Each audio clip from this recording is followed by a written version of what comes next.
What's happening, guys? So you've just picked up F1 2021, or you've been playing F1 games for a while and you want to finally start turning some of those assists off. Which one do you start with though?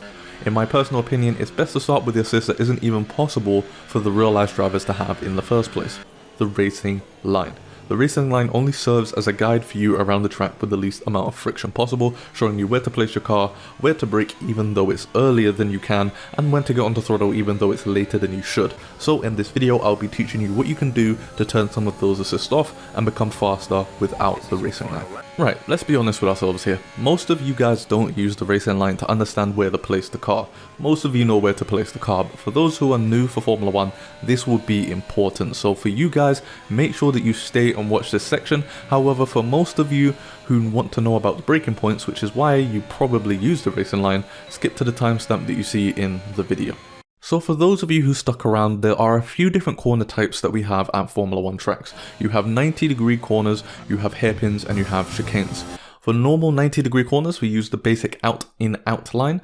On entry, we take a wider line to give us the best angle possible. This opens up the full corner, allowing us to carry minimum apex speed throughout it. And then we turn in towards the apex, and then we go back out wide for the exit of the corner. Hairpins are a little different though. In fact, we have two different methods depending on how long the hairpin actually is. For regular hairpins, which is usually followed by a longer straight, we brake late, turn in late to get a later apex, and then that allows us to get a better exit because you want to be as fast as possible at the start of the straight so you can carry all of that speed throughout the entire straight. Whereas for longer hairpins, we usually use a double apex approach. We hit an early apex, then run the car out wide, and then turn back in for a second late apex.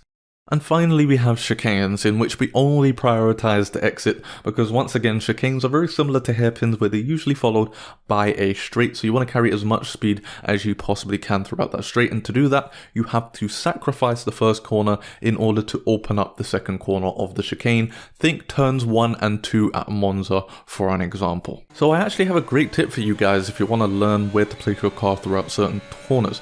The best way to do this would be to use the telemetry line of guys who are faster than you in time trial. However, this can only take you so far. If you still find that you're not making up time, even though you're replicating some of the lines that the quicker guys are doing, then it's actually not your lines that are causing you to go slower. Okay, so skipping the obvious and bad pun that I probably would have made about braking point, welcome back to 99% of everyone who's watching this video. As I said, most of you guys don't really need to know where to place your car. The main reason why you're struggling to turn the racing line off is due to the actual braking points. And for you guys, there is a pretty easy way to get past this barrier. Reference points.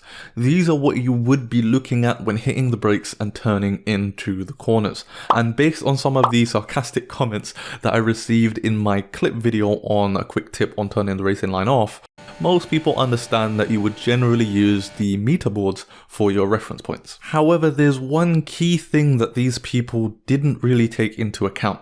What if the meter boards get broken? Or what if the braking points are in between those meter boards?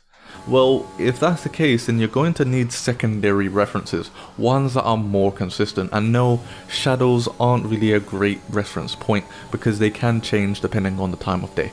So for a couple of examples, let's take a look at turn 3 at Austria and then turn 4 at Spain.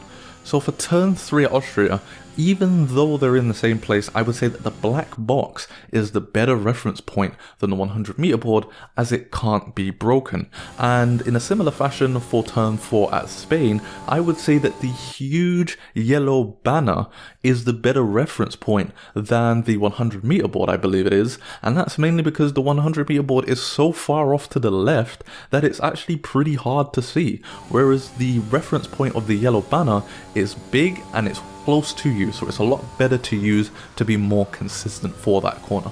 Another thing that you guys need to do when taking off the racing line is you need to change the way that you look at the track whilst you're driving. If you look directly in front of the car, then you can only really react to things, and when driving in a car as fast as the Formula 1 cars, if you react, then it's potentially too late. So the best thing to do is to look one step ahead of yourself so that you understand what to do next, and it gives you a little bit more time to be able to react and adjust to things that may happen.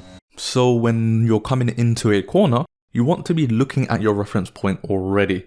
And then as soon as you get closer to reaching your reference point, then you want to move your sight towards the apex. This will naturally help you pick out a turning point a lot more consistently. And then once you're just about to hit that apex, you should already be looking to the exit curb. And once again, this will help you judge a little bit better when to get onto the throttle and by how much.